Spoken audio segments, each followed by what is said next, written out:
بسم اللہ الرحمن الرحیم۔ خوبیوں کا مرکز بنو۔ ایک عالم صاحب نے اپنے بیٹے کو کسی غلطی پر تنبیہ کی۔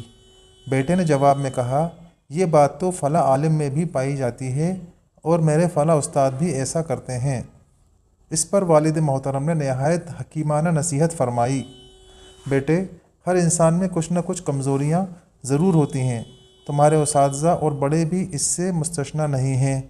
اگر تم نے اپنی خواہش نفس کے پیچھے چلتے ہوئے ہر ایک کی کمزوری اپنے اندر جمع کر لی تو ایک دن تم کمزوریوں کا مجموعہ بن جاؤ گے۔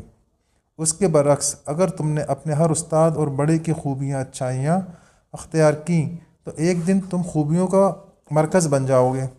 لہٰذا ہمیں چاہیے کہ اپنے بڑوں، اساتذہ اور سرپرستوں کی خامیوں کو دیکھ کر ان کی پیروی کرنے کے بجائے ان کی خوبیوں کو اپنائیں اور جو چیزیں شریعت کی روشنی میں درست اور بہتر ہیں ان میں ان کی نقل کریں، جبکہ جو باتیں شریعت کے لحاظ سے کمزور یا ناقص ہوں ان سے بچیں اور اس میں ان کی پیروی ہرگز نہ کریں۔